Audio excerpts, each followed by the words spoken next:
this very important special meeting to conduct. We have some important matters to discuss related to the profession in relation to the COVID crisis and discussion and possible decisions relating to the futures of the newest members of the profession. So let's get to it.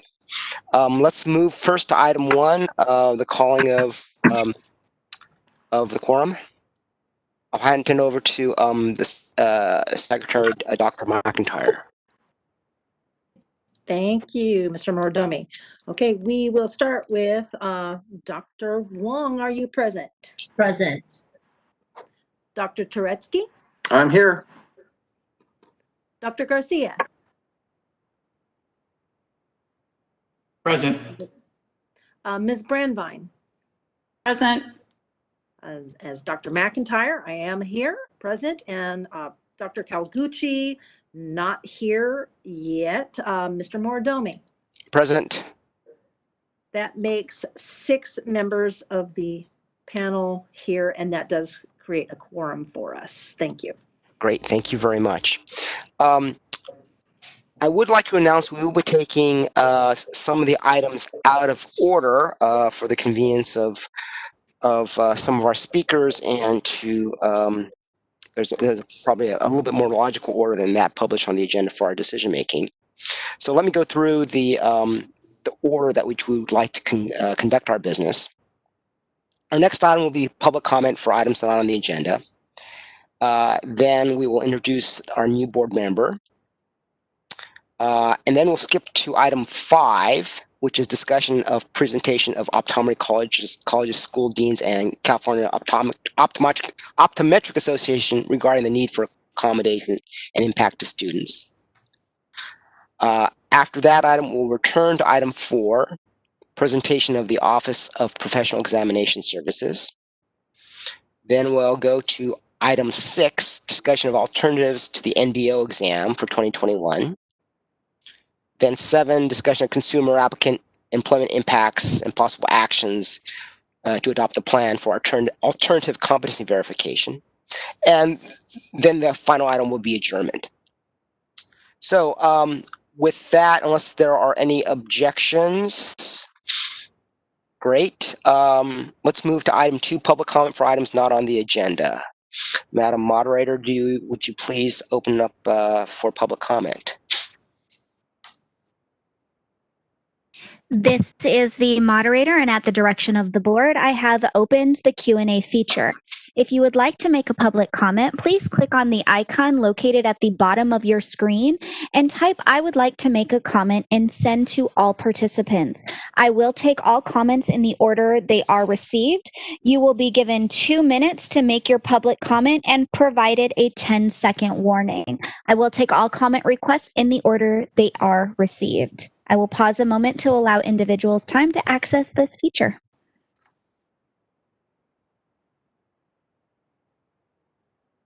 So this is for items not on the agenda. I imagine there will be speakers for items that are on the agenda, and we'll take your comment when we reach that item.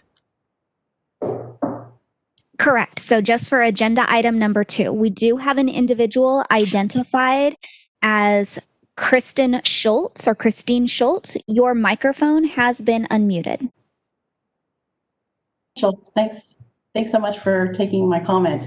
I just wanted to make sure that you're going to allow for a public comment after each agenda item. We have Dr. Cockrell who's calling in and is hoping to be able to speak right after we speak on agenda item number 5. Thank you.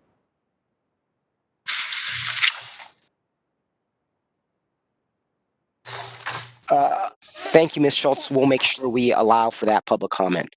And I'm sure our council will make sure I do that as well. All right.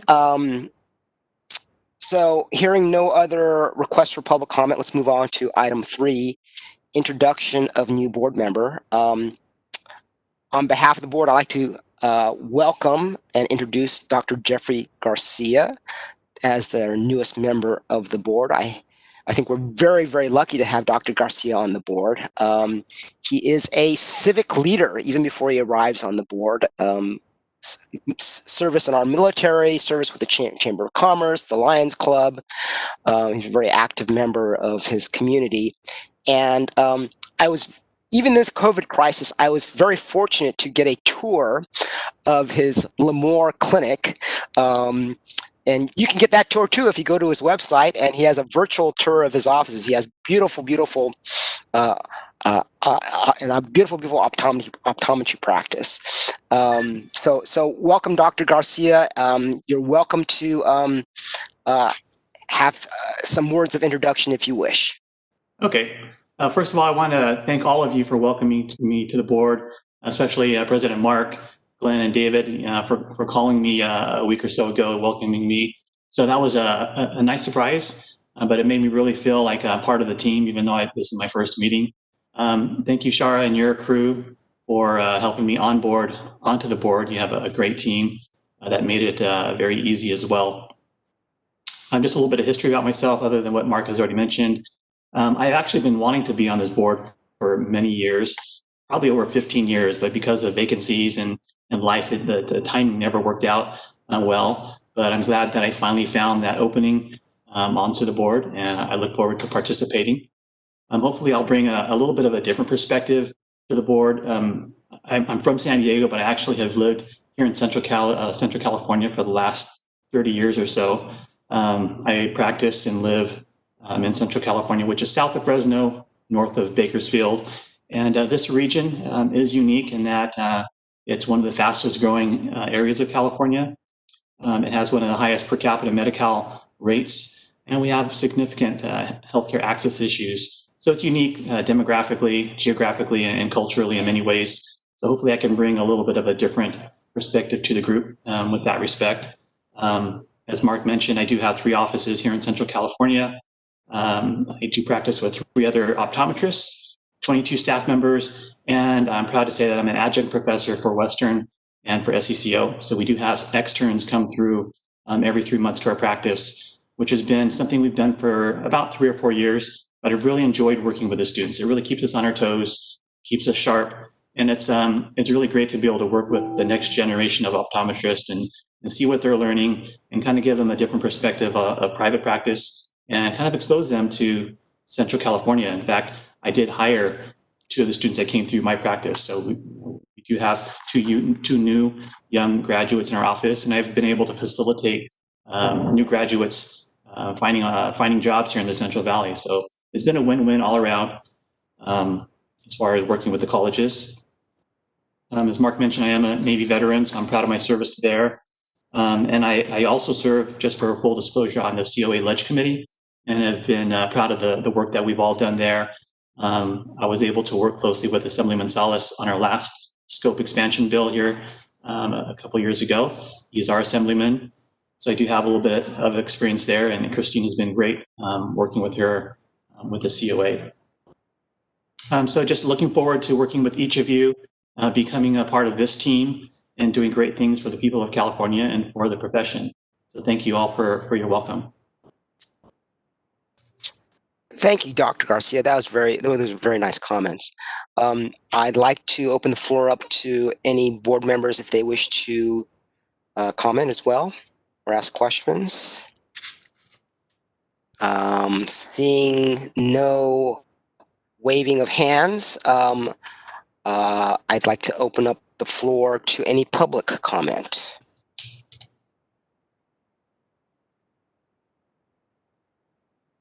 This is the moderator. I have opened the Q&A panel for comments regarding agenda item number 3, which is the welcome of Dr. Garcia. If you would like to make a public comment, please click at the bottom of your screen, the Q&A icon, and submit. I would like to make a public comment.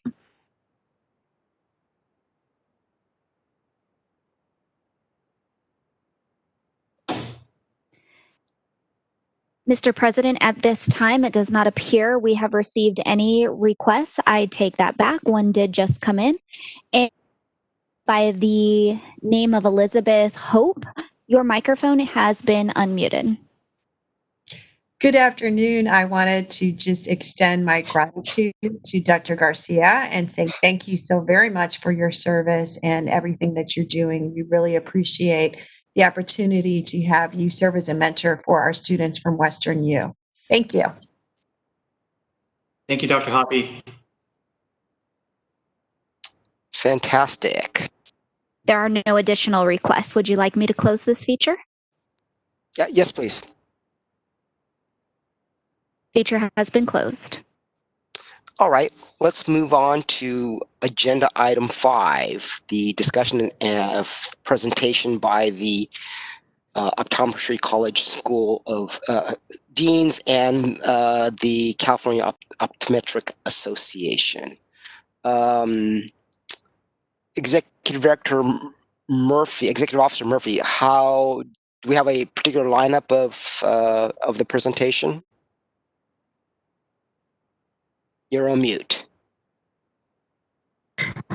Yes, sorry that we do. We are fortunate to have all three of our deans from Western University of Health Sciences, Marshall B. Ketchum, Southern California School of Optometry, and the Berkeley School of Optometry.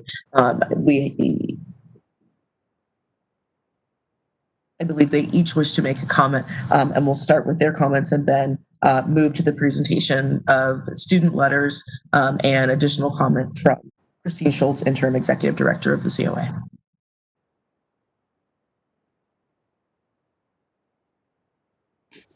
That's fantastic. I don't want to put any strict time constraints on the presentations because I very much want to hear what everyone has to say, and this is a very important topic.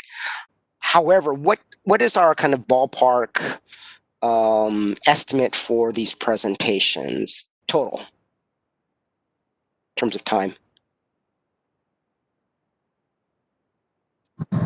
I think that, we've been through several hearings and committee meetings on these. I think that the deans have a very succinct and very clear view of the statement of problem that's been presented to them by their students. And I would say that if we were to take 20 minutes, so for this item to move to our next item at approximately 1:25. 1:35, 1:40. All right, let's see how it goes. I very much want to hear what the deans and the COA have to say about this topic. So let's get started. Who's first? This is the moderator. I have promoted Christine Schultz to a panelist.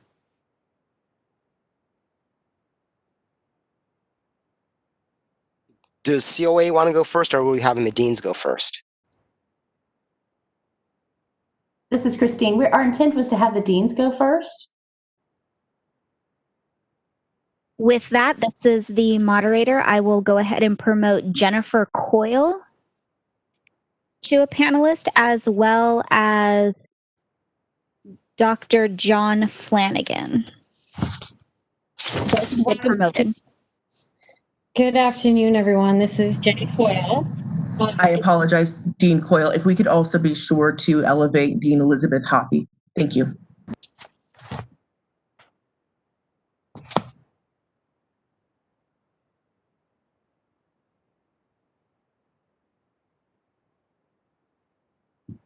She has been promoted. Thank you. Okay, Coyle, please proceed. So first of all, thank you to the board for your openness and willingness to hear our concerns. It's a pleasure to meet you, even in this unusual scenario here on the computer. So as you've heard, we do have significant concerns about the upcoming future of the eye care workforce during these unprecedented times. As the Dean of the Southern California College of Optometry, I am representing the 99 graduating students from our Doctor of Optometry program coming up in May of 2021. So as described in the materials you've received from the COA and their previous presentation, we are greatly concerned about the conditions and accessibility primarily of the 3 parts of the national board exams that are required for licensure in our state. As a very quick recap, and I've been elected to do the history lesson here, the class of 2021 were scheduled to take part one of the national boards back in March at Pearson VUE test centers across California and across the nation. But those were canceled in some instances the night before a scheduled exam, secondary to COVID-19. In June, new test dates were announced for a 3-week span from late July to early August, and gratefully another 3-week period has been opened up in November.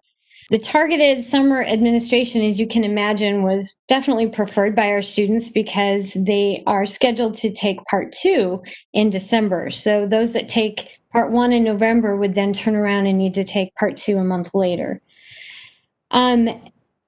Although the sites were opened up in late July and early August due to state restrictions, Pearson VUE test centers were only able to accommodate about 50 administration.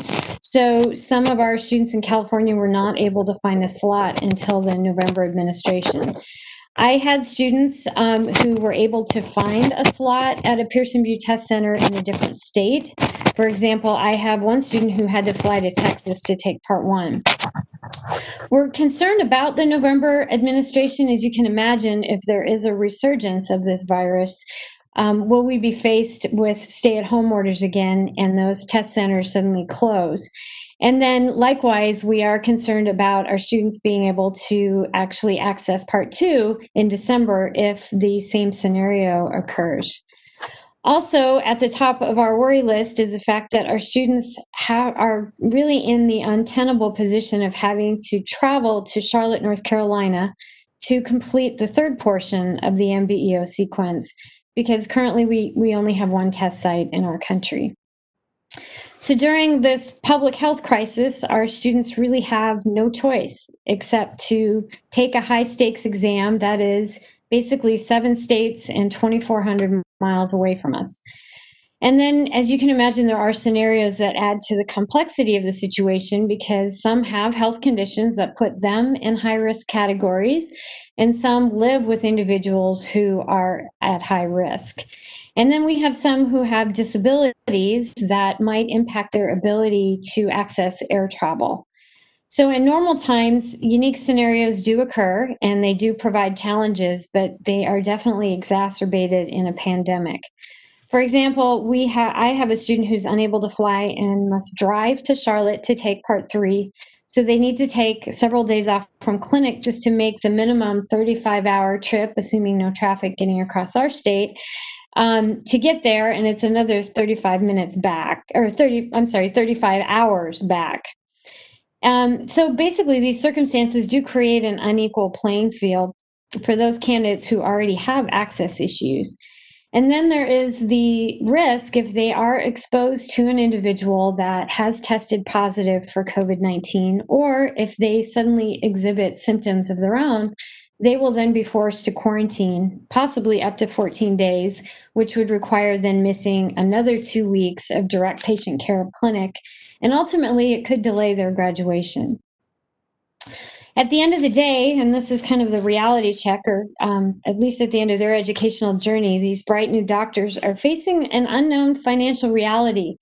Many are graduating with $200,000 to $300,000 in student loan debt, and their ability to obtain their license to practice optometry in the state of California upon graduation is critical because most of them will be required to start paying back those student loans by November of 2021 at the latest. So we believe, the 3 deans, that an alternative pathway to licensure that does not immediately require national board exams would allow these graduates to enter the healthcare workforce after graduation from one of our accredited Doctor of Optometry programs. Our students, as you know, spend 4 years in optometry school. They have a very rigorous curriculum. It includes constant assessment. In other words, we are constantly testing them on a regular basis, and that includes regularly demonstrating competency of clinical skills and clinical thinking.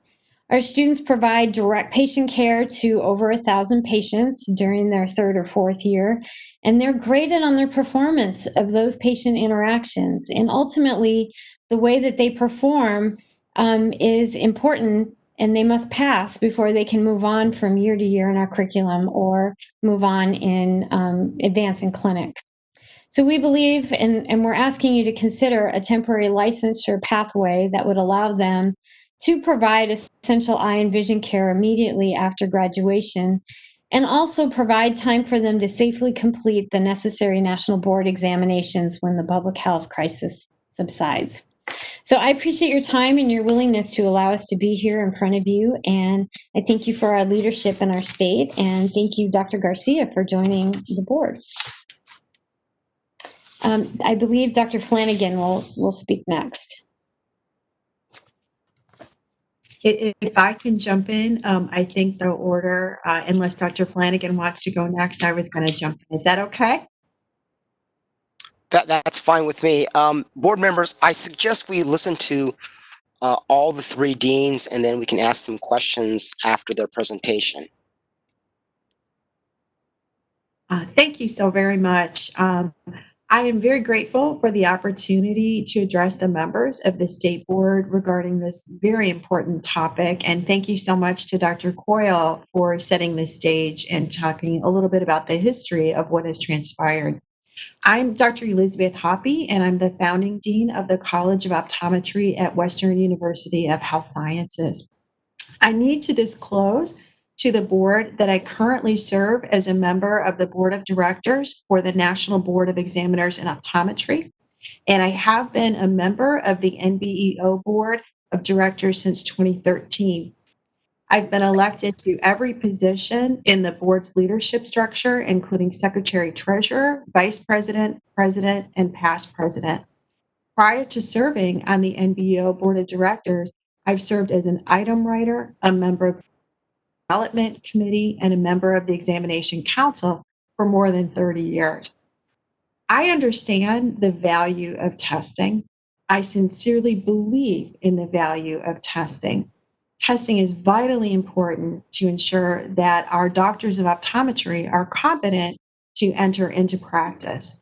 And that's why at Western University of Health Sciences and at every other school and college of optometry in the country, we engage in frequent and ongoing longitudinal assessments of every student.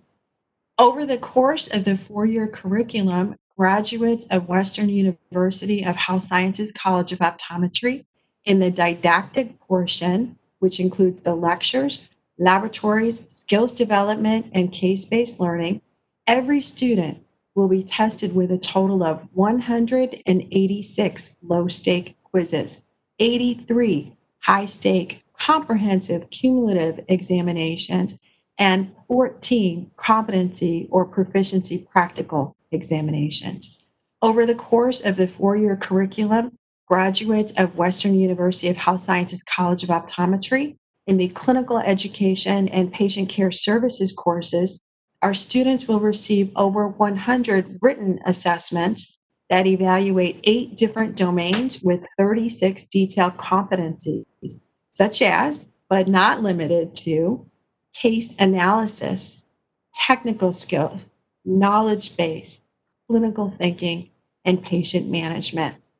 In addition to those written evaluations, students are also graded and assessed with verbal feedback on every single patient encounter, resulting in a total of nearly 2,000 additional assessments. In every school and college of optometry, we provide longitudinal testing and evaluation with multiple data points over the course of 4 years. And as I'm sure all the members of the State Board of Optometry know, when making evidence-based decisions, longitudinal data with multiple measures vastly outweighs single measurements made at one single occasion at one point in time. Now, I know that I and my colleagues would never advocate for a pathway to licensure with no testing. And I'm asking the members of the Board of Optometry to recognize the extensive testing being already done by the schools and colleges of optometry as being valid, reliable, and appropriate indicators of competency to enter into the practice of optometry. The creation of a pathway to temporary licensure would allow greater access to essential eye care and essential vision care services for the residents of California. And it would allow for better serving the needs of the public, many of whom are already experiencing disparities in access to care and disparities in health outcomes. Thank you so very much for your due consideration of this vitally important concern. And I'll ask our colleague, Dr. John Flanagan, to share his thoughts next.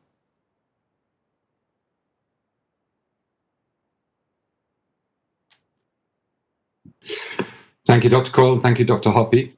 My name is John Flanagan. I'm Dean of the School of Optometry at the University of California, Berkeley.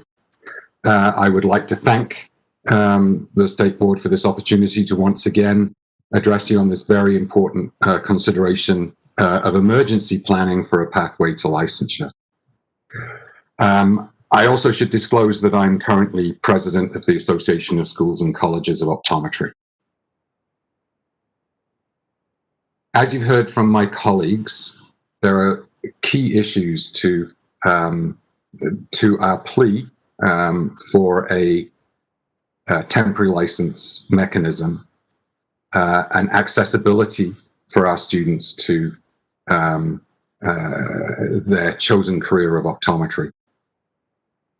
We have great concerns for the class of 2021. It is not an unlikely scenario. In fact, it's a likely scenario that in the winter that we're about to face, the winter of 2021, there is likely to be an increase in COVID-19 in combination with a harsher than usual flu season. The chances of there being closure of our one national test site in Charlotte remains, in our consideration, high. And as Dr. Coyle pointed out, at 2,400 miles away, it's difficult for access for our students, even as we speak. So we should consider the need for emergency planning for the event of closure, but also for consideration of the danger that our students currently face needing to travel to take their examinations at this current time. We can all make the case that currently on graduation, the level of outcome clinical competence on graduation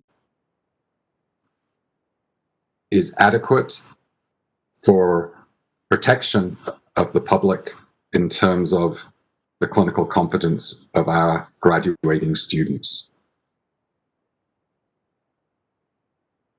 I'd like to congratulate the National Board for all they've attempted to do to ensure that our students can continue taking all parts of the National Board. But I think that we all realize that this is a very tenuous situation and one that they're struggling to be able to control, and certainly were not able to adequately control as this pandemic rolled out. And we do believe that it's unlikely for them to be able to control test centers and maintaining access to test centers in the event of increased COVID-19 and further shutdown across the country. I think the need for a temporary license is not a national board problem. At this stage, it's a state board problem. And again, thank you for calling this meeting for us to be able to address that. We need to keep our students safe. We need to ensure a pathway to licensure within the career that they have chosen, the profession of optometry. I do want to address one issue that was brought up both at the last state board meeting and in some recent questions and correspondence, and that was about current pass rates for national boards, and in particular Part 3. The most recent national pass rate, ultimate pass rate, was 93% nationally. And for my school, the University of California, Berkeley, over the last 3 years, we're anywhere between 94 and 98% ultimate pass rate on the national boards. So again, would like to thank you for giving us this serious consideration of finding a pathway for licensure and temporary licensure in particular in this time where we really need to plan for emergency. Thank you very much. Thank you, Deans. Actually, before I open up the board, I would like to hear from Ms. Schultz, the COA representative, because I'm sure we have a lot of questions for the deans, but I don't want to give Ms. Schultz short shrift, so I want to bring her in now. Great. Well, thank you so much for the opportunity to speak. Christine Schultz, representing the California Optometric Association. The California Optometric Association is extremely concerned about forcing students to travel to take their national board tests during the COVID pandemic. The board needs to act to protect students from risking their health and their lives. I think Dr. Kevin Alexander put it best. We're at war with this pandemic. And in a war, the usual standards don't apply because they're impractical. As the college has explained, students' clinical skills have been tested numerous times during their college experience. They don't graduate if they're not competent to practice. The testing they receive in school is much more comprehensive than a one-day test that may evaluate how they're feeling that day more than their clinical skills. The NBEO statistics make it seem like there's no problem, but the fact that graduates in 2020 took and passed the NBEO is not a reason for inaction. These students had no other option. COA did a survey that we conducted last month of students. 93% of students who responded said that they are worried about catching COVID when taking their national board tests. Over 50% of those students were worried a great deal. The easiest way to address this problem, we believe, is to allow the colleges to attest to student competency while the pandemic is ongoing and require the NBEO for the class of 2021 to not have to take the NBEO. This has been done in Oklahoma. It can be done here in California. If the board feels it must require the NBEO at some point, we know it will be more difficult for these graduates to pass. But please don't let this concern stop you from allowing a delay in the test. Many of the students that I spoke with were very clear. They wanted the option to have a delay in taking the NBEO until the COVID numbers were down. One student even told me he'd rather do extra study sessions next year than put my family in danger now. Another reasonable option, if you don't want to go that route, is to create a temporary licensure where the doctor would be allowed to practice under supervision. And then once they take the NBEO, then they'd be fully licensed. Some states have the authority to waive the NBEO on a case-by-case basis. If you do nothing else, the board must consider this approach at the very least. No action by this board is not an option. If the virus mutates and becomes more deadly, the board is going to need more flexibility in its regulations. We need to prepare now for this possibility. California universities have been closed to classroom study. It's simply wrong in this environment to ask our students to risk their health and expose those they love to the consequences of this pandemic. It's wrong, and we can do better. Thank you for your time, and I'm happy to. Thank you, Ms. Schultz. I will next open the floor up for comments or questions by the board members. As a reminder to the board, this is going to be an entire meeting discussion.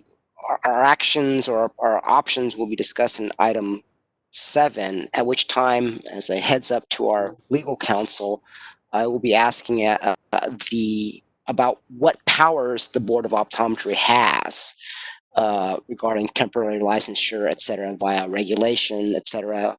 And if we don't have the powers to do whatever we want to do, who does have the power? Is it the governor? Is it the Department of Consumer Affairs? Is it the legislature? So that discussion will happen at item 7. Also, to the speakers, if you have time and you can listen in on that discussion, if you can come back and listen on the discussion and offer your ideas as part of that discussion, that would be helpful.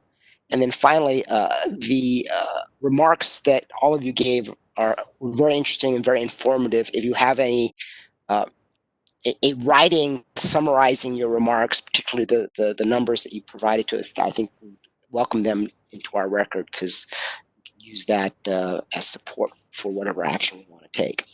All right. Let me shut up and open the floor up to any board members for comments or questions. Anyone?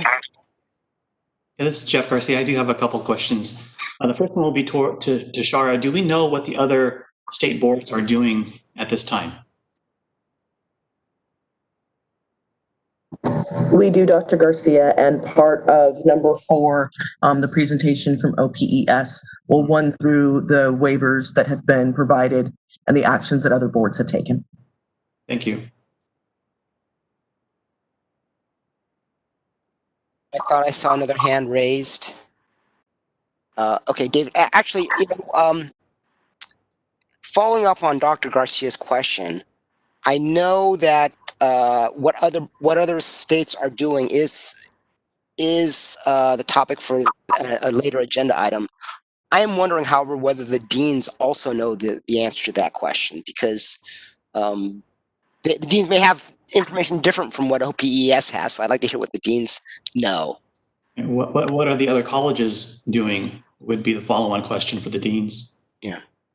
And if I just may, really quickly, Mr. President, I agree completely. What will be covered in item 4 will be the actions of other state boards. I believe that was the specific question from Dr. Garcia, unless I misunderstood. So I think we definitely do want to lean on our deans.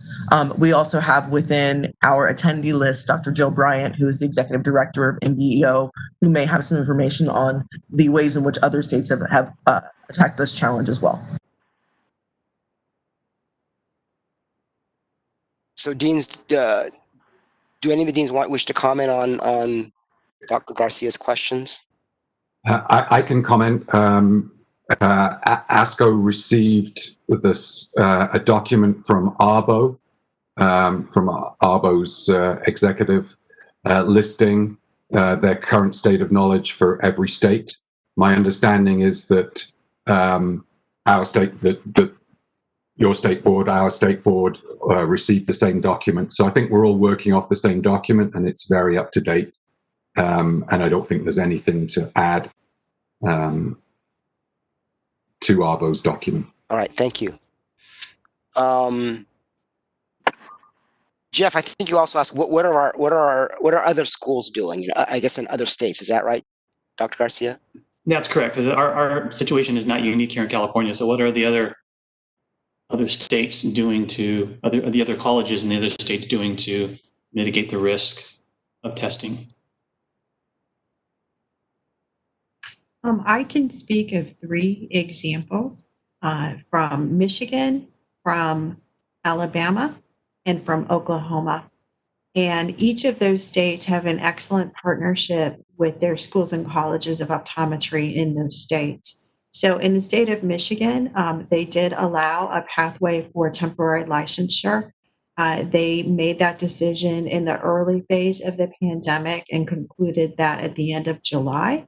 But they are currently reviewing whether that would be another thing to extend. So they recognized essentially the risk and the dangers and did create an alternative pathway.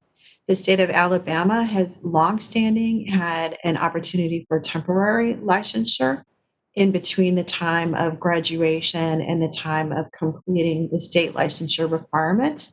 So they've been more flexible about the duration of that temporary licensure, is my understanding from University of Alabama, Birmingham School of Optometry.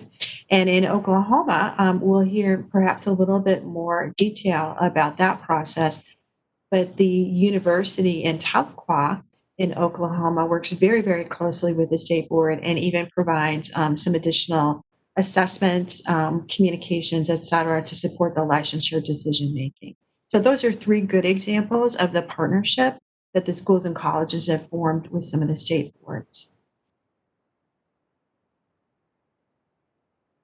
Oh, go ahead. Follow on. So Garcia. I believe 23 schools in the country now. Maybe I'm off a little bit, but so there's the other 20 schools must be doing something, or are they not? Do we know, Dr. Hoppy? I think we're all talking about different strategies and different opportunities. Perhaps Dr. Flanagan would like to share a little bit more from the Association of Schools and Colleges of Optometry as well, because this is definitely on the forefront of all of our minds as to how to approach this. So I know there's been a lot of conversations across the country. Yeah, there certainly are. It's not clear to me what you're actually asking. I mean, obviously the schools don't have the power to grant licensure. So it really, Dr. Hoppy addressed a few specific examples of where schools and their home states are working closely together. But of course, all the schools have concerns about their students. But I'm uncertain how to answer your question about what are the schools doing about it, other than advocacy like we're doing. We're speaking on behalf of our students to try and make sure that they are welcomed into the workforce and that we at least plan for the emergencies that are happening and may well still happen. If there was something specific that you were wanting about the schools, I'd be very happy to answer. So. I understand that the schools cannot license their graduates, but I was curious if the associations you have with the other schools through ASCO, if you were able to find out of best practices for that particular state, or if there was something that some information that we could glean off of what other people are doing, other schools are doing, that could help us here. Mm-hmm. I mean, the vast majority are in the same situation we're in that, the vast majority of state boards still require national boards and do not yet have an emergency legislation. But there are the group that are listed, and I believe we'll discuss in more detail, that already do have, the state boards do have that ability to be able to grant temporary or emergency license. Thank you. Dr. Tresky? Just a question following up on Christine Schultz's comment regarding the schools attesting to the competency of their recent graduates. I know that issue was something along those lines was mentioned at our last board meeting, and there was a concern, I believe, from Dean Flanagan that could put the universities in an untenable position in the event that there was some type of a liability claim. Is that a potential issue that the deans see if there was an attestation to competency from each of the schools?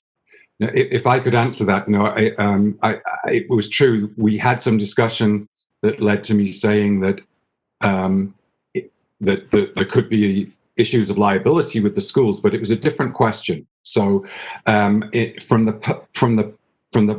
the point of view of, do the schools feel that at graduation the outcome clinical competencies are well documented and proven? Absolutely. And there's no liability issues around that. There's none. The liability, what I was asked, and I believe by you, David, was could we consider some system whereby the students graduating could work, but would be under the supervision of the schools for an additional year? That's where I imagine that the lawyers might have an opinion about us accepting liability for people being in private practice, and that could be difficult. You know, we may have to explore everything, but it's quite a different question. In terms of outcome clinical competence, we have absolute confidence in our students and their outcome and their clinical abilities on graduation, and I do not believe that would be a liability issue of any kind. Fantastic. Yeah, you're correct. That was my question last time. Now I remember. So, no, that's a big help. Thank you, Dr. Flanagan. Thank you. Any comments or questions from any other board members? If not, I have a couple.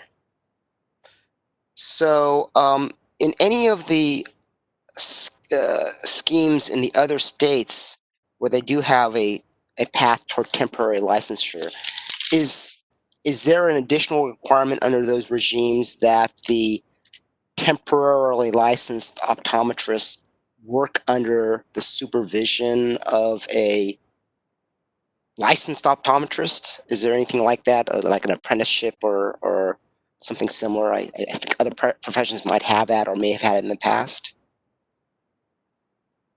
I can share that we are aware in the state of North Carolina, some regulations recently adopted for provisional licensure does require supervision by a licensed doctor of optometry.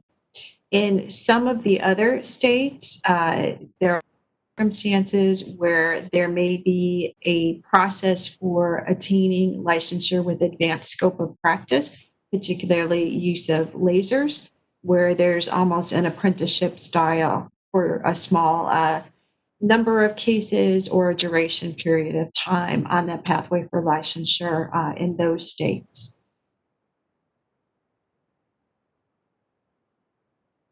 My next question, I've read through your application for the waiver to the Department of Consumer Affairs and read their response, and I was also informed that a number of other professional schools outside of optometry asked for a similar waiver, and the response was the same as the optometry schools responded. It seems like, and I'm just reading between the lines, that the official response is that the waiver not be granted partially because that the optometrists are not involved in the direct care or response to patients who have COVID. I think I saw that nurses were given a bit of a waiver on some of the requirements. I expect because they're out there serving patients with COVID or assisting in the response to COVID. What if that is the issue for those powers that be? What would your response be, or how would you address that concern?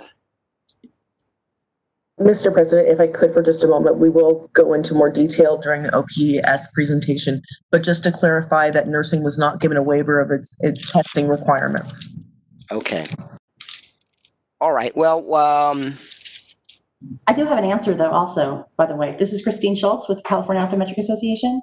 Please, Christine. So I think one of the things that I think it's wrong to say optometrists are not actually providing care to COVID patients.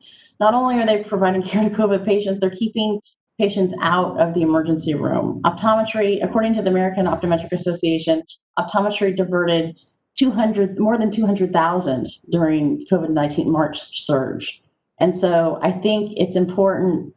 I mean, the DCA may not be aware of how involved optometry is, but they are very much involved in providing patient care and to preventing numerous people in the emergency rooms. If I may add, some of the research that is now coming out from other countries has also indicated the very high prevalence of ocular signs and symptoms, particularly in the pediatric population that's infected with the coronavirus. So we do know that conjunctivitis, eye irritation, uveitis, iritis, all are part of the manifestation of the coronavirus response. In addition, I can share that I currently have students out on their fourth-year externships who are participating in symptom screening, who are doing temperature checks at their healthcare facilities on the front lines as part of an interprofessional approach to battling the virus. And we're hoping, as the regulation is adopted for immunizations in the state of California, that perhaps doctors of optometry can assist maybe initially with the flu vaccine to avoid the twindemic, but eventually, perhaps as the coronavirus vaccine is prepared, that we can also be approved to deliver vaccinations. So I think that as part of an interprofessional approach, where it's all hands on deck, and we heard the quote before, we're at war with this virus, there's a vitally important role for our doctors of optometry on those front lines. And we are seeing it in our schools and colleges, in our clinics, in our affiliated network currently.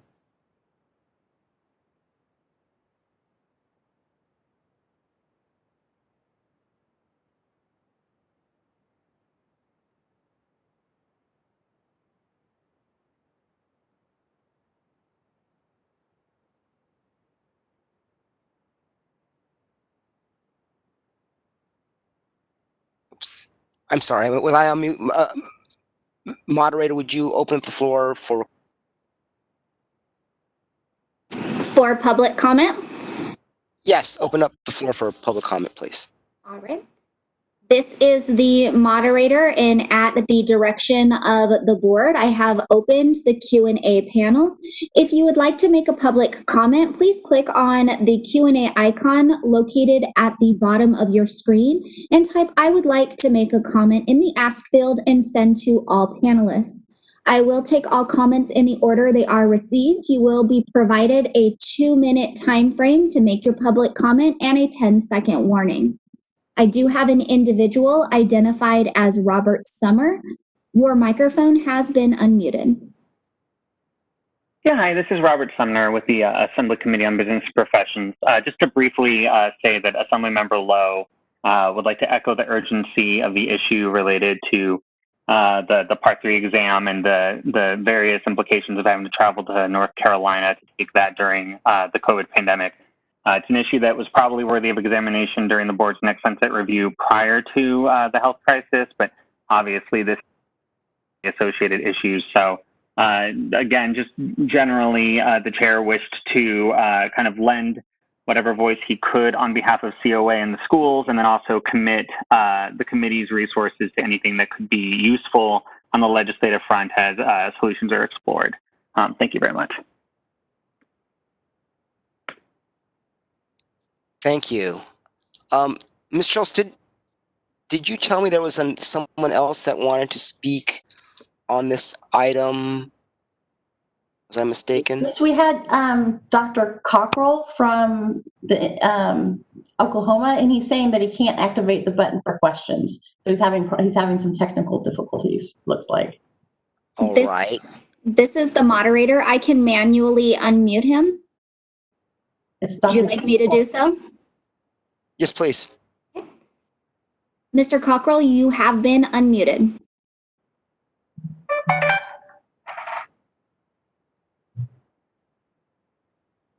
Mr. Cockrell, you are unmuted.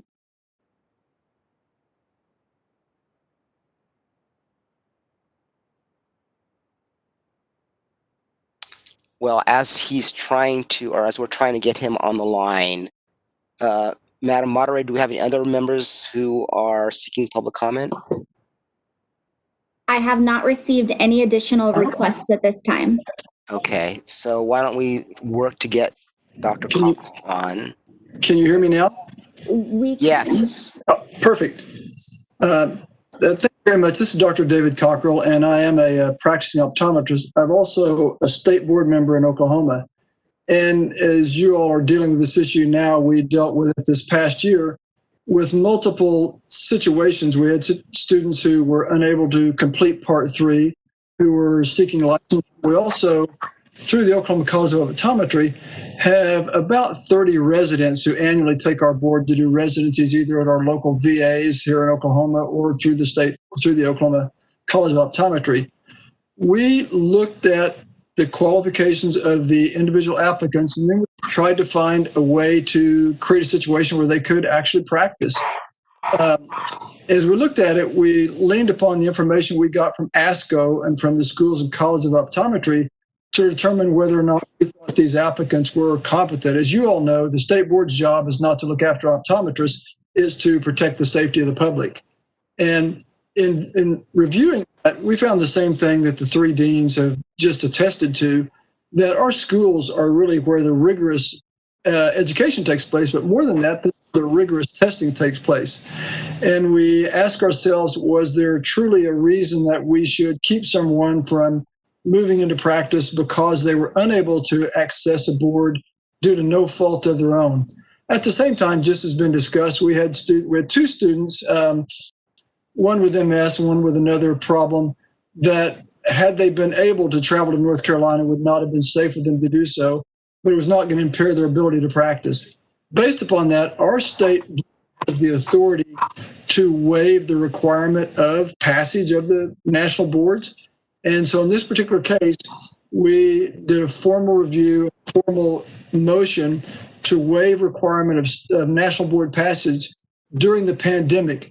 We could foresee that very likely we could have the same exact problem next year, or I'm sorry, in 2021. And so we chose to try to get ahead of that issue. It did, I think, really create a huge sense of relief for the residents. Some of them were not going to be able to start their VA residencies were they unable to be licensed. And we had two traveling, actually two traveled from Arizona and two from California that were going to be in VAs there to be licensed in Oklahoma, because as you probably know, to practice in a VA, you need a license from someplace. It doesn't really matter what the state is. So they were able to come to our state and be licensed in Oklahoma and meet our other requirements, which in our particular case, they're still required to pass our state law. And just because a little bit of the unique nature of Oklahoma, they had to pass our laser certification classes. But beyond that, once they did that, we took graduation, a demonstration of graduation and successful completion of College of Optometry to be, that settled our state board's mind that these individuals were safe to practice. As an FYI, we had students from 17 different schools and colleges of optometry take our state board this year. I'm sure California has probably someone from everyone. I don't want to run on, so I'm happy to answer any questions.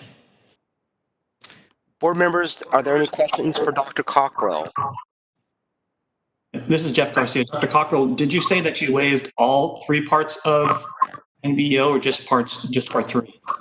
We actually waived all three parts. We had one applicant who had missed part 1 by 1 point and could not retake the test. And so that particular applicant, we created a situation where we gave them a provisional licensure, and they cannot complete a full licensure until they actually successfully pass that. So they have a provisional licensure for this year, and that's the one we did it for. Any other questions? Mr. President, if I may, Dr. Cockrell, how many optometrists does your state oversee currently, or how many graduates pass for licensure? Our state has a little over 700 licensees, but we have an average about 50 students take our board on an average year. This year it was a little bit more than that. I think it was 58. We give our state board examination only one time per year. So in that particular case, if they don't do it this year, if they had not been able to do it this July, it would have entailed a year wait. Our concern also was some of the things that have been by the deans. We have students with several $100,000 worth of debt that were intending to practice in Oklahoma that would not have been able to do so for an additional year. I know that Kentucky, I talked to their state board yesterday, they did go ahead and formally vote in July. I don't know if it's in your packet or not, to waive part 3 as well this year. Any other questions by members of the board? If not, I have a couple questions, Dr. Cockrell, if you don't mind. Yes, sir. So you said we waived. Was the board that issued was the board empowered for the waiver, or was the waiver done by the legislature, the governor's office, some other body in your state, in Oklahoma? Our state board has the regulatory authority to make the waiver, so our state board did it. Okay, thank you. And then, as they did their waiver, or as they were deciding on the waiver, did they examine the curricula of the Oklahoma schools related to what's tested on the on the MBO, and then after reviewing that curriculum, decided, okay, this is good enough for a temporary licensure? Was there a school by school examination, or how did they go about making that decision that the graduation from the schools was enough? That's a great question. We did two things, actually three.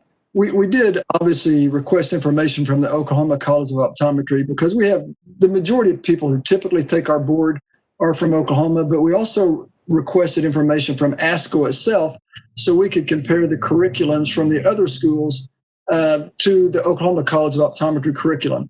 And as we learned, the curriculums they're not exact mirror images, but they're virtually exact in every one of the clinical areas that involve direct patient care. And so we looked at those. We looked at the Oklahoma College of Optometry. We also looked at the training programs were mirror images in terms of the requirements for the students when they're overseen by clinic faculty at their schools and on their externship sites. Those were the similar or the same as far as we were able to ascertain from ASCO's information. So we looked at both, and because we knew, just like every year, we would have students from any number of potential schools.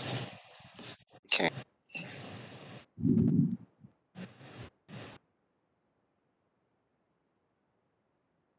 One other thing we did do, the individuals who were granted licensure this year, with the exception of the one, were all granted full permanent licensures. So we didn't require them to go back and retake part 3 at some future date. We had no idea when it would be. And we knew the farther away it got, the more stress was going to be created in their life. Sure. So.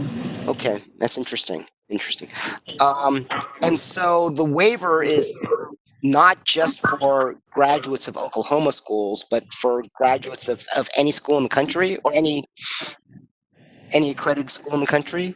It is for any. It's exactly right. It's for anyone who took our licensure examination this year, graduated from an accredited college of optometry in the United States and Canada. Any of the ASCO schools, they all fit within that. Okay. We tried. I'm sorry to interrupt you. We tried to create what we believe was an equitable opportunity for everyone. And we certainly didn't want to do something just for some student who happened to have gone to school at Oklahoma College of Optometry. Again, because we have, for Oklahoma, a small state, such a significant number of residents. And some of them, again, like I said, weren't able to take part 3. Yeah.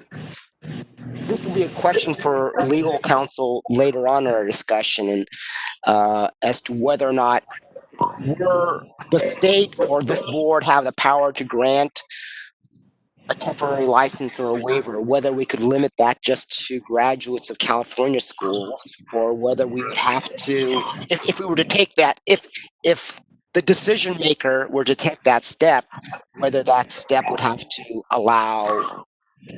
be offered to any graduate of a school, and then not just limited to California schools.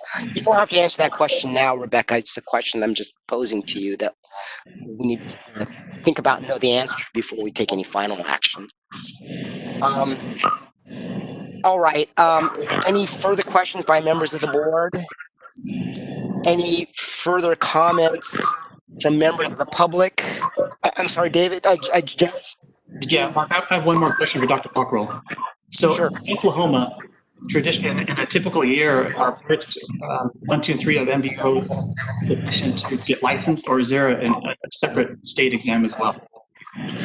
We do have state examinations. Everyone has to pass a separate law examination. And then also our state requires everyone to be certified in lasers. So we only have one level of licensure. So someone coming from another school and college of optometry that wasn't specifically trained in it has to go through training before they actually can sit for our board of examination, which we offer. We offer a class for that through the Oklahoma College of Optometry prior to our examination. So just to follow on, so the class is specific to lasers and the testing is specific to lasers only? Yes, that's correct.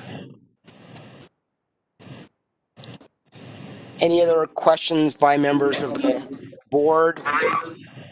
any comments, any additional comments by our panelists? Of course, the panelists will have an opportunity to speak as we go through the agenda on the other items, and we appreciate your input. Just as a marker here for myself, I know I've been asking a lot about competency, but at least in my own mind, I'm not acting or working toward a permanent waiver of the NBEO exam. So that means to me that, yes, we don't want an incompetent doctor out there, but it's not like we're saying you don't have to take the NBEO ever again.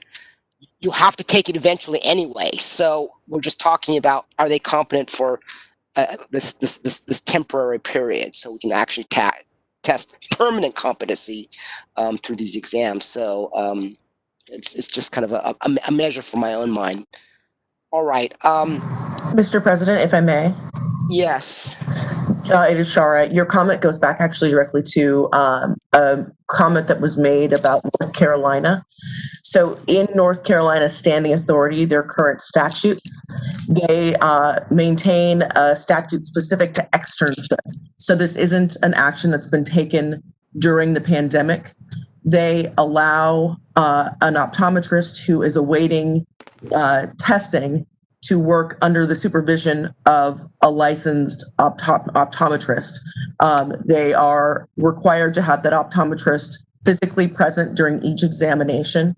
And it is only for the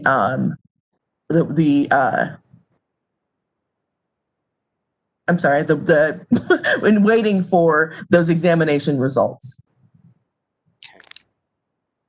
Thank you. Something to keep in mind. All right. Without objection, can we move on to item 4, the presentation of the Office of Professional Examination Services? All right. Let's move on to that without objection. And Deans and Ms. Schultz, thank you very, very much. We welcome your comments and questions as we go on to the other items related to this topic.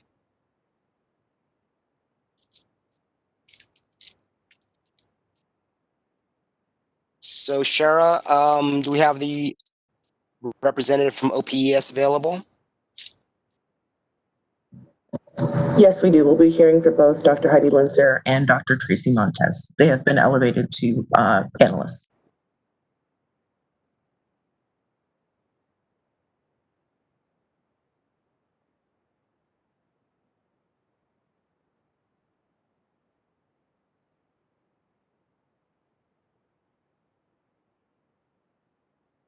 This is Heidi.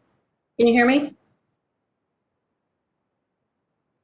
I can hear you. Okay. Good afternoon. Actually, before we start, board members, do we need a break or shall we just continue? All right, let's continue. I have a PowerPoint that should be loaded.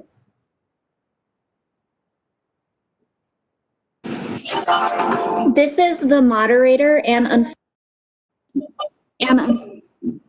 I apologize. This is the moderator. Unfortunately, I was not provided a PowerPoint. What I can do, Heidi, is pass you the presenter role and you can share your screen in the PowerPoint. It's in the packet for the board members. So I don't think I need to do that. It's okay. Okay. Just go without it. That's all right. Okay, this is Heidi Linzer. I'm the Chief of the Office of Professional Examination Services.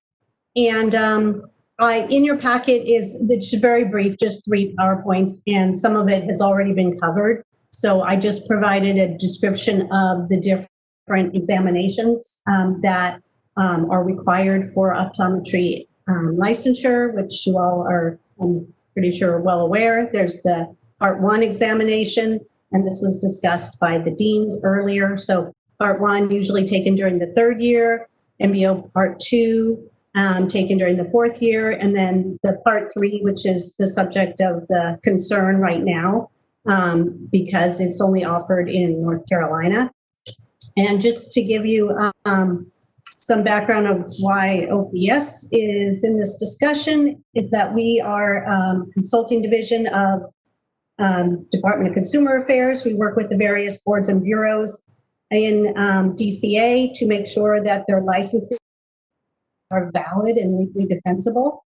OPS is mandated by Business and Professions Code 139 that says that all examinations that are used for licensure in California must be based on an occupational analysis, which is a detailed study of the profession.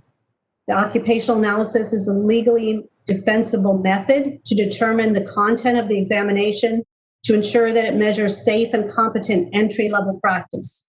And be aware that any alternative licensure process would need to meet the requirements of 139 and be validated by OPES.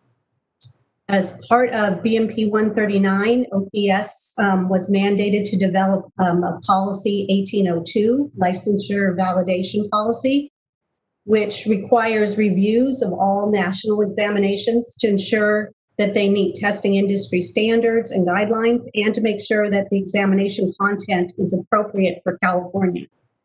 So before COVID-19, OPS was working with the Optometry Board to complete this national review process for the NBEO examinations. And we completed that review, and we are scheduled to talk about that review at the future board meeting. But as it's relevant at this point, I will go ahead and say that we did the review and determined that the NBEO examinations are measured entry-level content that is necessary for licensure in California. And we did mention in our review that having the Part 3 only in one location could be an accessibility issue for candidates, and that NBEO should consider offering Part 3 at multiple locations. We are sensitive to the current situation of applicants having to fly somewhere to become licensed, and it has been a consideration of NBEO to have one location in order to have a standardized examination. So we will discuss that at a future meeting.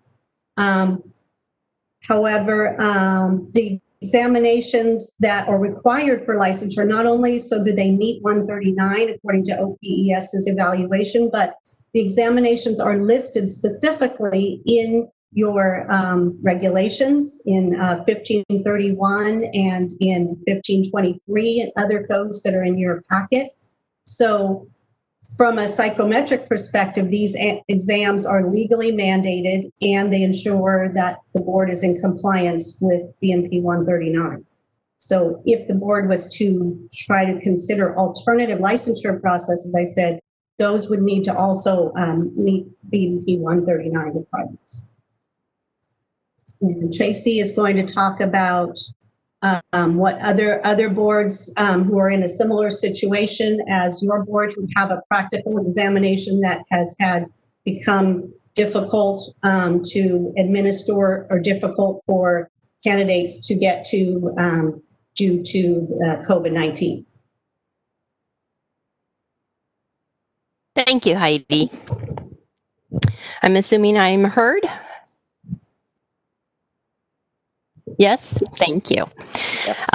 I am Tracy Montez, and I'm the Division Chief of Programs and Policy Review with the Department of Consumer Affairs. I'm also the former Chief of the Office of Professional Examination Services. I am a trained psychometrician, so I like to work with Heidi on these presentations to give you additional information with my involvement with the executive team. And I'm actually going to talk first about the waiver. So I'm going to jump to Item D. And as of yesterday, the department had issued 62 waivers. Many of those have been extensions of initial waivers that were issued early on in the pandemic. And I want want you all to be very clear that the department recognizes that this is an extreme situation and that it is hitting our entities, our programs extremely hard. The boards themselves, boards and bureaus, the students, candidates for licensure, schools, training programs, it has certainly challenged us all. And we are all working together to try and find the best solutions. Sometimes they're not popular solutions, but they are extremely sensitive to what is happening. But it's also very important for everyone to understand that although the director has been given authority to issue waivers, she does have to work within the parameters of laws and regulations that are established. And so that's one of the pieces of information that is not always clear to everyone, that she does not have control to simply waive every piece of statute or, again, law or regulation. So with regard to the waivers that have been issued, if you go on to DCA's homepage, there is a link that will take you to all 62 waivers that you can check, and you will see that they range from extending continuing education, times, license renewals, also in-person supervision. The only really examination requirement that has been waived is for interns, and that is through the Board of Behavioral Sciences. Their associates, or interns as they're known, have to take the California and Law and Ethics examination annually until they become licensed. And so they were able to extend this examination requirement, but they are still required to take the exam. They are not licensed as marriage family therapists or clinical social workers or professional counselors. Again, they are associates. So there hasn't been any exam waiver per se to actually become licensed, even though there have been 62 waivers issued. But again, the director does meet with her team and review each of these waiver requests very carefully. They do research. They consider how the laws and regulations are written when they do render their decision. So again, those are the types of waivers, just again, some examples. But if you, again, go to the homepage, you can click on a link and it will show all 62 waivers. With regard to other boards, Heidi mentioned to you that we have some boards that have had some challenges there. I'm going to again share some examples with you. We have the Dental Board of California.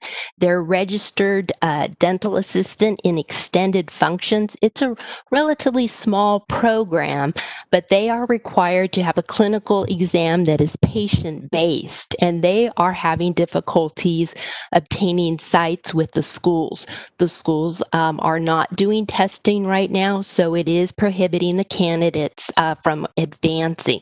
Now, many of them are already registered dental assistants. They're looking for a higher level of certification.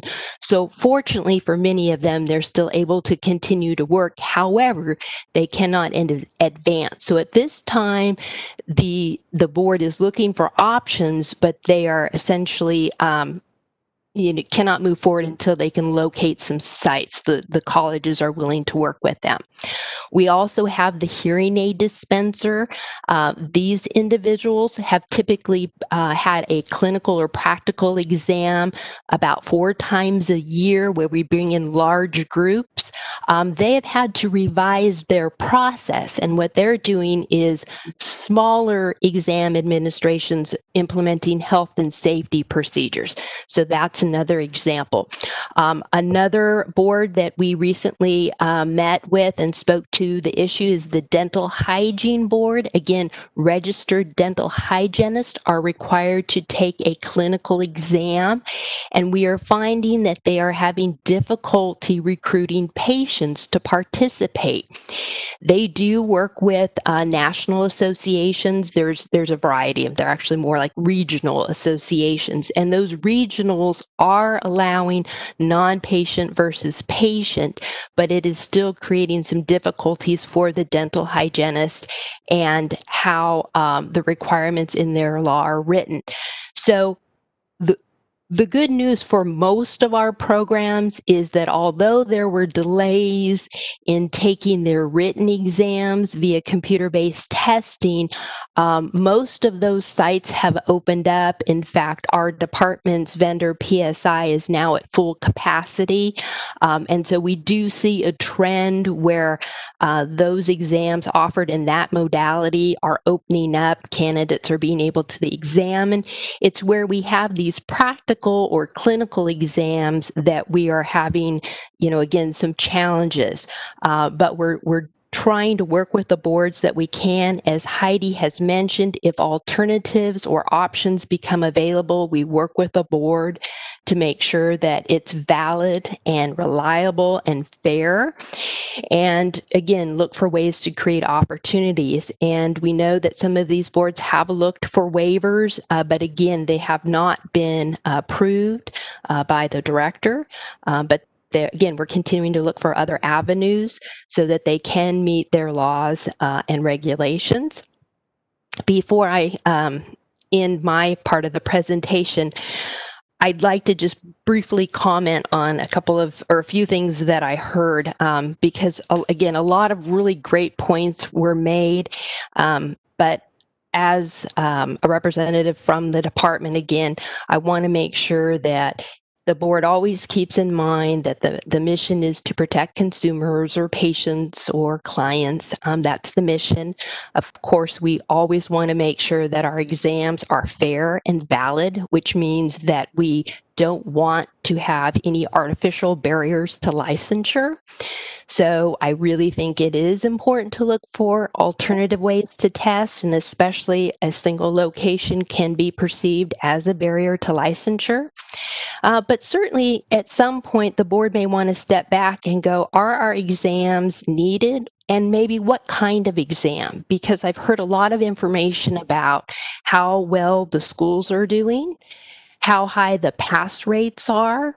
So that tells me what your regulatory exam. Certainly, as a state board, it's important to have a final hurdle in the process to catch those individuals who perhaps are not ready for entry-level practice, because there always are a few that are not quite there yet. So really thinking about how many exams you need, what kinds of exams they need to be, national, state, and as you look at alternatives, how does that address portability? If you just had a state exam versus a national, or if you have a temporary. Again, really thinking about, and again, long term, maybe after you address this piece, but what are those exams you need? Written, clinical, what's the best way to assess those entry-level skills? Because your schools sound like they're doing, or your colleges are doing an excellent job at teaching the full range of skills and knowledge to practice. But really, your licensing exam only needs to measure those critical knowledge and skills for entry into the profession.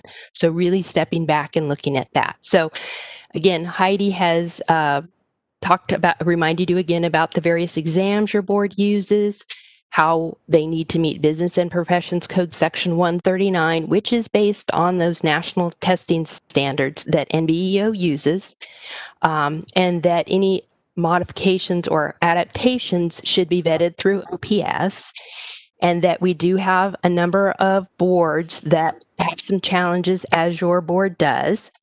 And are looking at alternate ways. But then again, with regard to DCA's waivers, they're very empathetic to the situation for students and candidates, but they are bound by the laws and regulations. So thank you. I'd be happy to entertain, or we'd be happy to entertain any questions you may have. Board members, do you have any questions for our two panelists? I heard a grunt someplace out there. This is Dr. Garcia. Go ahead, Jeff, Dr. Garcia. Yeah, this question is for Tracy. Tracy, being with the DCA, do you know much about the pre-licensed categories? I know there's pre-licensed psychologists, pre-licensed psych techs that are able to practice in California prior to licensure. I believe the psychologists have 5 years. Is that something that you deal with at all in those other health categories? We do work with the Board of Psychology and the Board of Behavioral Sciences. I can't speak to the specifics, but they do have everything outlined in their regulations about, the various requirements that must be met. I will say that we were part of the Board of Behavioral Sciences changing their California law and exams process. We think it was just an excellent modification. Typically, to sit for licensure, a candidate would have to take 2 exams, a law exam and then a California exam. Then they started going to national exams. So that added a 3rd exam, which we thought was very laborious for the candidate. So the suggestion was made to move the law and ethics exam earlier at the time that they would go out and do their supervised hours, because really that's when they need to know the law and really where there's the potential for harm, even though they're supervised. And so we did assist the board in that decision-making process. But with regard to the actual specifics of what is required, I would have to pull up the regulations for each of their programs. But we do like it because we think, again, it gives the students opportunities to get through the various hurdles at a reasonable time. I will say I personally am not a huge supporter of having licensing exams too early in the educational process, because to me it becomes more of a final exam versus a high stakes licensing exam. But certainly law and ethics exams or other parts may be appropriate for early on. But I'm happy to get you that information if you'd like me to. Thank you.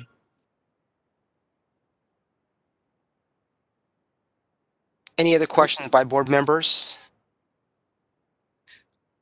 I might have a few questions. I'm just getting through 130 Business Profession Codes 139, and skimming through the other quotations of the law in our materials. Where does it say that we can't work with the timing of the exam? I don't think we're saying that you don't have to take the exam, but do we have any flexibility in saying, well, you have to have this exam to be a licensee, but is there a timing restriction as to when that exam is taken? And this is Tracy, I would defer that to your legal counsel. Okay, we can ask that later.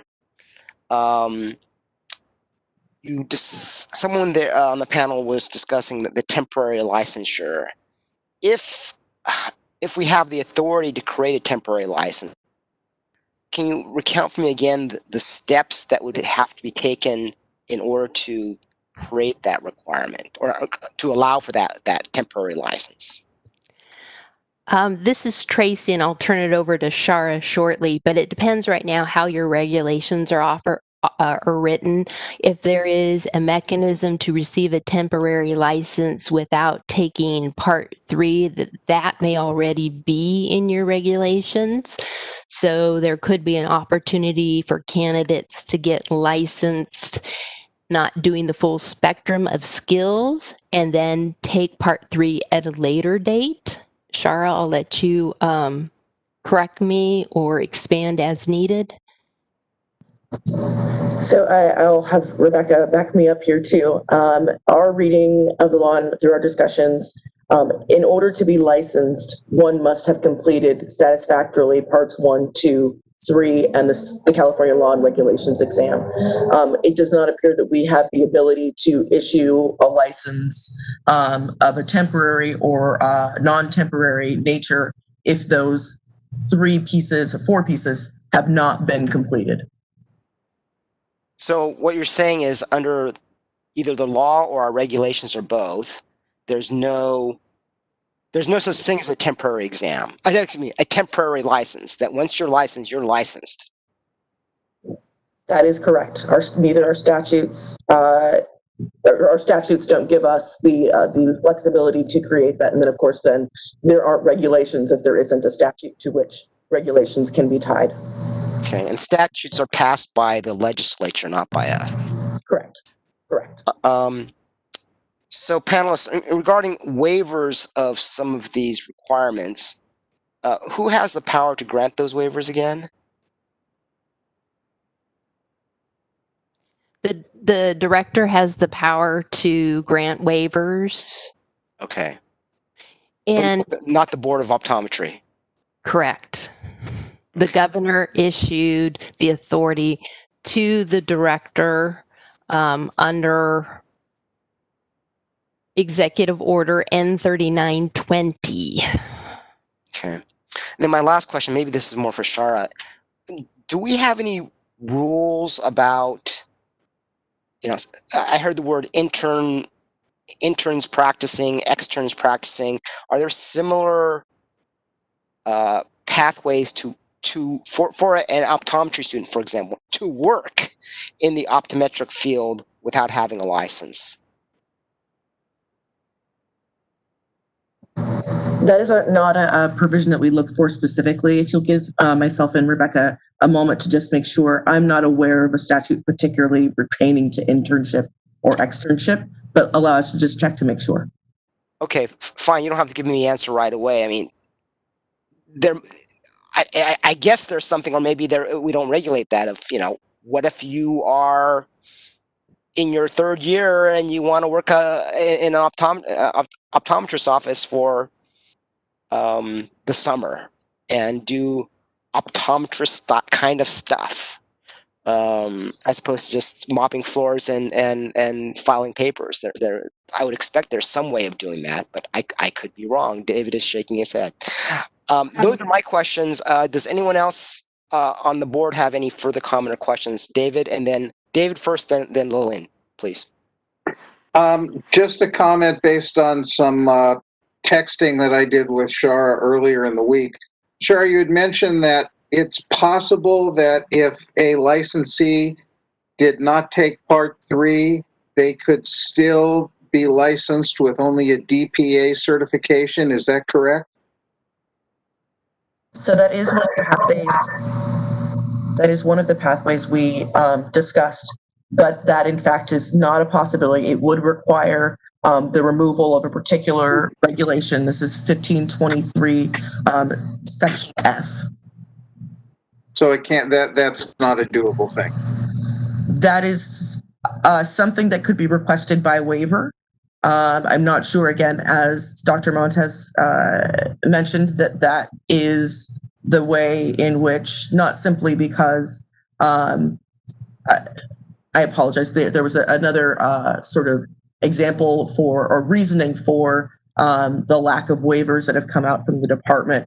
I've heard it very clearly communicated from the director that if we begin to remove requirements for licensure, if we say that this is required to be safe among consumers, then there's, of course, then that brings into question after that point, why will we need to reinstate that requirement?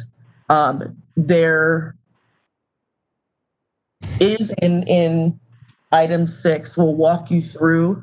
Dr. Turetsky and the rest of the board members will walk you through how we looked at that, but came to a limited ability to affect that kind of change, and also a limited ability to create a system that really provides accountability as well if we were to remove that regulation. One more quick, just a comment, and I know the professional members of the board know this, but for the public members, it seems like of somewhere, somehow, issuing a full, complete license. If somebody does have some type of a probationary license, temporary license, something on that order, I would, from research I've done, I would doubt that they would be able to be part of any insurance panel, whether it's a vision panel or a health insurance panel, they probably couldn't get on Medi-Cal and they probably couldn't get on Medicare. So we'd be limiting these temporary licensees to pretty much doing eye examinations on fee-for-service cash-only patients, and would greatly reduce their ability to see a wide variety of patients that are covered under alternate methods of payment. So whatever we do figure out on this, if we can come up with anything, that's just something to be aware of. We might somehow figure out to give folks a license that's relatively worthless in a lot of instances. So I have Dr. Wong and then Dr. McIntyre. The other issue is if these people don't have a full license, they're not going to be able to get their own liability and malpractice insurance. So who's going to insure them? They can't work. They simply can't. Just Dr. adding Wong? to the difficulty. Oh, no, I just wanted to address your issue where you had asked if people could work in offices if they didn't have licenses. Let's say if they're a second year or third year student, and you can, you're a tech, but it's always under the liability of the doctor that you're working for. So again, if we have students who are going to be working under other doctors, the issue is getting liability insurance and then being able to get on any panels. So if they're restricted from getting on panels, if they're restricted from getting malpractice insurance, then they're effectively a tech, and their hireability will be extremely limited. So it's either it has to be a license so that they can actually work until they can take Part 3 of NBEO. Any other comments by members of the board? Do we have any comments by members of the public? This is the moderator, and at the direction of the board, I have opened the Q&A panel. If you would like to make a comment, please submit "I would like to make a comment" in the Ask field and send to all panelists. I will take all comments in the order they are received. An individual identified as Masha Masudi, your microphone is unmuted. Hi, I guess you guys can hear me. My name's Massa. I'm a fourth-year optometry student at Berkeley Optometry, actually. And I want to first thank you for opening up the conversation and allowing me to be here. I wasn't sure at what point would be best to speak up. I think topic 5 that was moved up earlier was pretty powerful. And I wanted to say something later on topic 7 too, but I wanted to thank Dr. Wang just right now for exactly what she said, because as a fourth-year extern student, we do go to different places, and we even leave California for some of our externships. And in those cases, we are working under the liability of another optometrist, and sometimes it's an optometrist completely out of our state. So they are making the leaps to guide us and allow us to learn under them and see patients. But if this were to continue after graduation, where yes, learning shall be a lifetime activity, but if it should continue that way after graduation and we're trying to get jobs in California and we're working under another optometrist, there's an implication for them too. I mean, if this becomes a long-term thing, are their insurance rates going to go up? Is it going to be common knowledge that they have hired 3 new, call it quasi-externs, quasi-graduate doctors to work under them, and now they have to sign off on all these other charts where they're not actually seeing those patients in their entirety? So it's could be impacting the other ODs in California that you have already licensed. And I think that should also be a consideration for how will the entire optometric community move forward, and not just us, but I mean us because it's personal.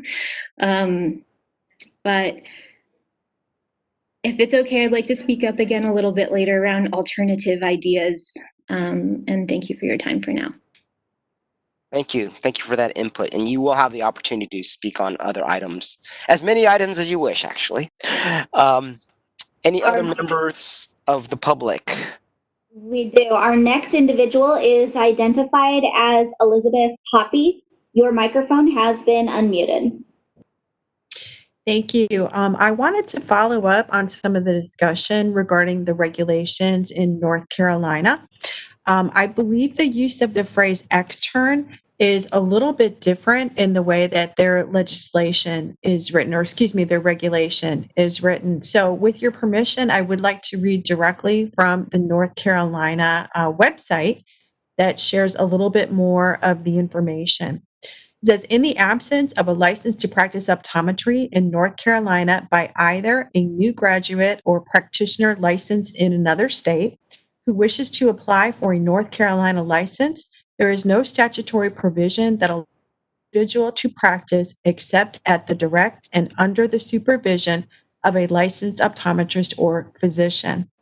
I'm going to skip ahead and say the board will consider on a case-by-case basis and under certain circumstances, allowing optometrists holding a degree Doctor of Optometry from a school or college of optometry accredited by the Council on Optometric Education and who have submitted evidence satisfactory to the board that they are eligible to apply for licensure as an optometrist in North Carolina to perform procedures and functions which a duly licensed optometrist may perform in accordance with Article 6, Chapter 9 of the General Statutes of North Carolina. I'm going to skip ahead and say provided that such are performed at the direction and under the supervision of a licensed optometrist. I'm going to skip ahead in the language and say that the word extern comes into play when they say that the unlicensed optometrist hereinafter referred to as an extern. So clarifying the language that the word extern is not for a student in North Carolina. It is for a graduate of an accredited school or college of optometry who is not yet licensed.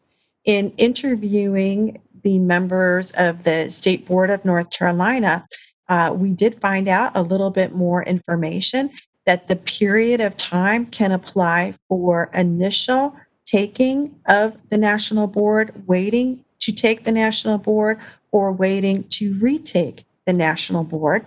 The period of provisional licensure is for 6 months duration and can be applied for renewal up to a total of 3 times. So thank you for the opportunity to add more detailed information.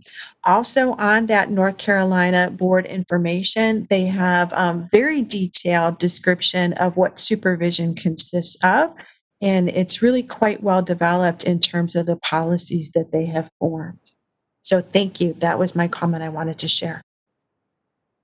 Thank you, Dean Hoppy. Could you provide that website link to our executive officer so we can see it in black and white? And what you were reading, were they quotations? I know they're from the website, but are they quotations of their regulations or their statute, if you know?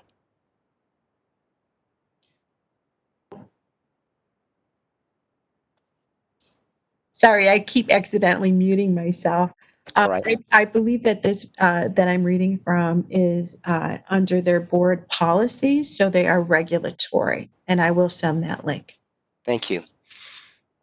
Do we have any other members of the public that wish to comment? We do.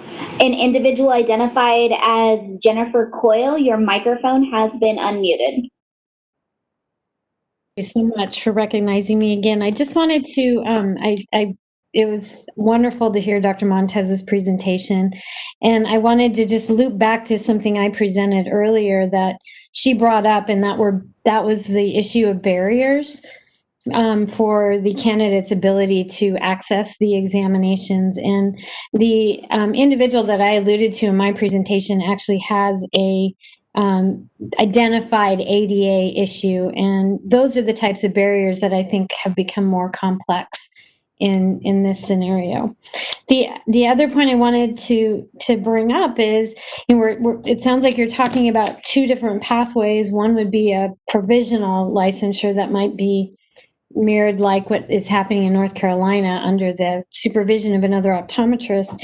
But I do really appreciate the conversation about providing temporary licensure and whether or not the new licensees, whether it's temporary or permanent, would be able to access malpractice insurance or be able to access panels. And in my mind, and maybe there's, there are always things I don't know, but could it be viewed as a temporary license that would have an expiration date, just like any other license that we have in our state? It expires if you don't do this, this, and this, whether it's bring in your CE certificates or any other requirements. And could it be a temporary license? So they are licensed for a period of time, but the only way it could be renewed is if they demonstrate that they've passed the national board exams within whatever you consider to be a safe amount of time. Thank you. Thank you. Yeah, this is Dr. Garcia. This question is for the deans. You brought up a point. So do you have a sense of what your students feel about getting a waiver and getting a provisional license, but having to pass and take NBO at some future time? How many of your students would rather postpone taking the NBO and not having to take it during the pandemic versus just going ahead and taking it now and not delay that? Part 3.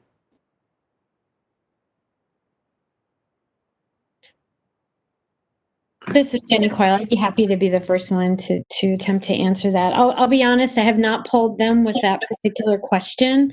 At this point, the class of 2021, I think they're beyond hope. And that type of question, I think, would give them hope to follow through with. But I'd be happy to follow up with that if that's important to your deliberations. I will say, at this point, the students have registered for the exam because in their mind, they don't have another option. But the data that Ms. Schultz presented from the COA's poll suggests that the students are afraid. And those are the types of comments that I've received directly from students, that I can't believe I have to get on an airplane right now in the middle of this pandemic and fly through busier airports to take this exam. So my gut instinct is that we will have students pursue a temporary or provisional license. If I may chime in, I think the best predictor of future behavior is the predictor of past behavior. And I think we heard loud and clear from the testimony of Dr. Cockrell that those students who graduated and then elected to pursue residency education, who found themselves in the situation that they absolutely must have a license in order to pursue their dream of postgraduate residency education, the only pathway that was available to them was to become licensed in a state other than where their residency occurred. So as you heard from Dr. Cockrell, the state of Oklahoma was inundated with applications because that was deemed a more viable and more appealing pathway to licensure, even though you also heard from him that it did require additional work, additional study, additional testing specific for the laser certification. So I think the fact that we saw so many graduates from 2020 going down that pathway is a really strong indicator that if there were a pathway available to the graduates in 2021, that they would also be very likely to find that very desirable, so that it would be less risk for them and their families. And John Flanagan here. Can you hear me? Yes, good, thank you. Again, I haven't polled directly the Berkeley students, but I'd be very surprised if there wasn't a lot of them who would take the opportunity of a temporary license if it was offered to them.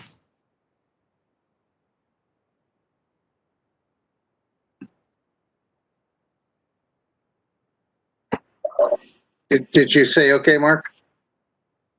Yes. Question for Shara and for Rebecca.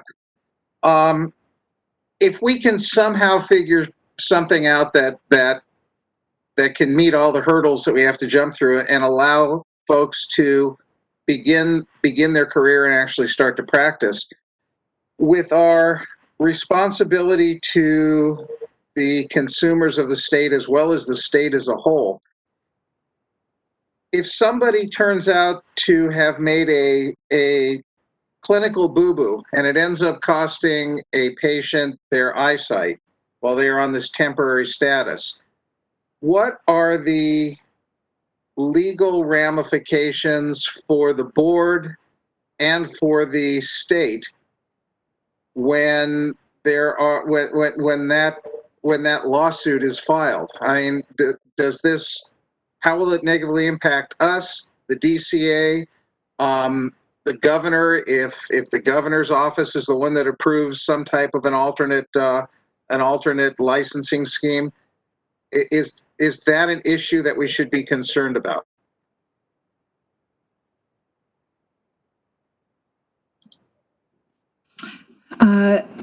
So obviously it might depend a lot on where this discussion takes you in terms of what that means, in terms of what approval means, or what mechanism allows for someone to be practicing, regardless of how long or how. And then once they are, it's going to be very similar to any other licensee at that point, because presumably we will have gotten to the point in your question by having basically a legal framework. So it would be, like I said, any other licensee taking action.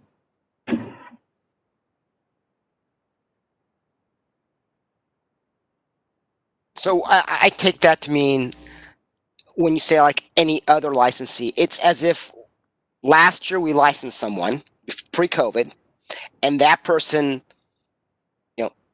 does the equivalent of leaving a sponge inside the patient, right? It's the same kind of liability, risk, et cetera, that the board, et cetera, would have. The person who is licensee and they made an error, it doesn't make any difference.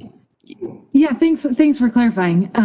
It's a little hard to answer because it's a little bit in the hypothetical territory, right? Because we haven't really clarified what that means. But presumably, if someone's practicing by one mechanism versus another, if they have a legal authority to practice in any way, then yes, it's similar to as if any other licensee had an issue with meeting the minimum standards, whether license a year ago, 10 years ago, or today.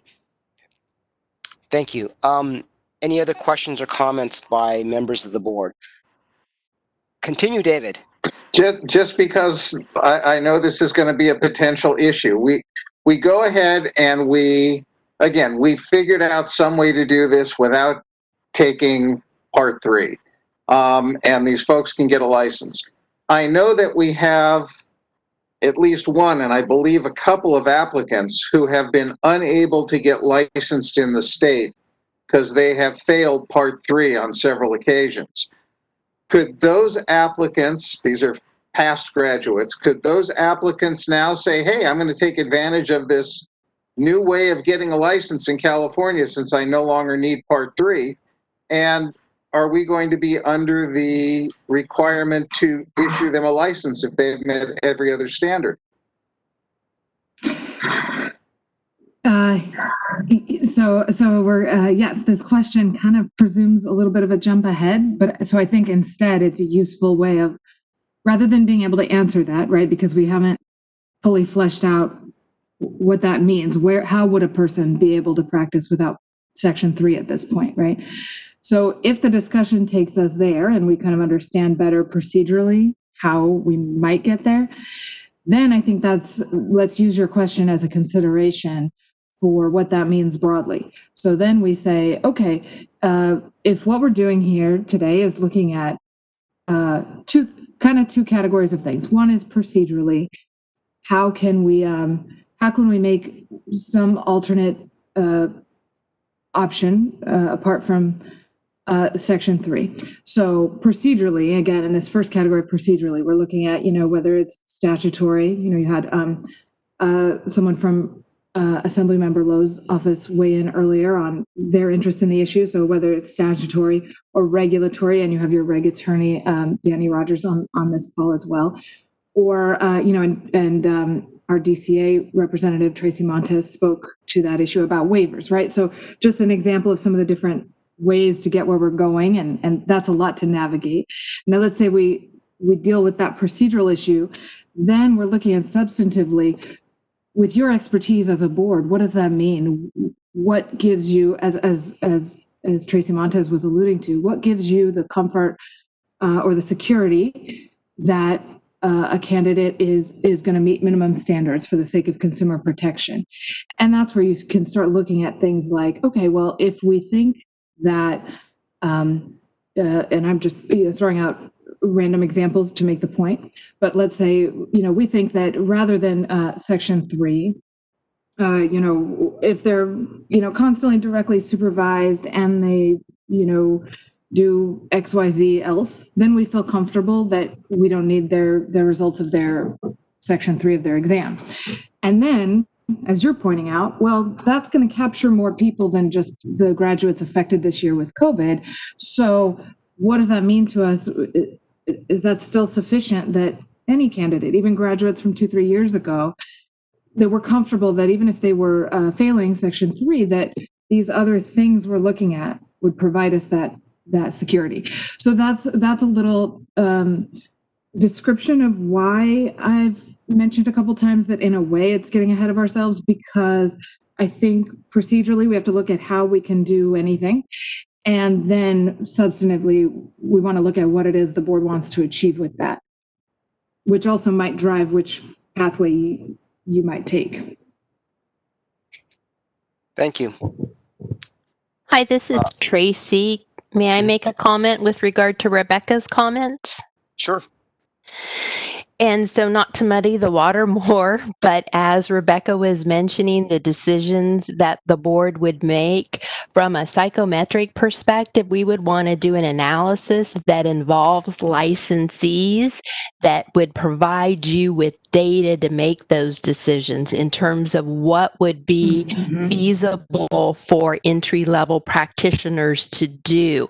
That's what makes it a defensible process, is you have your attorney weighing in, you have the board weighing in, and then you have your psychometricians that utilize subject matter experts who are out there in the field, who are somewhat independent, and with data, your occupational analysis that's given us what's important for critical skills, to look at that and say, where can we cut this off from what's being examined and tested? What's reasonable? So again, it adds time and analysis, but that's what protects the board. If you are challenged, we can say, we've done this study, here's our data, this is what our decision is based on. Thanks for that. Exactly. Thanks. Oops. Any other comments by board members? Questions? Is the representative from Assemblymember Lowe's office still on the line? This is the moderator. Let me check for you. It does not appear Mr. Sumner is still online. Oh, okay. Well, my question to him was, since a lot of the impediments to the board are impediments because the legislature has not granted us authority, wondering whether that office would be willing to introduce legislation to give us more authority, to give us the authority. But we can have that conversation offline. All right, so where are we? Do we have any more discussion about the OP for our OPES panelists? All right, hearing none, I suggest we move on to item 6, unless the board members would like to take a break.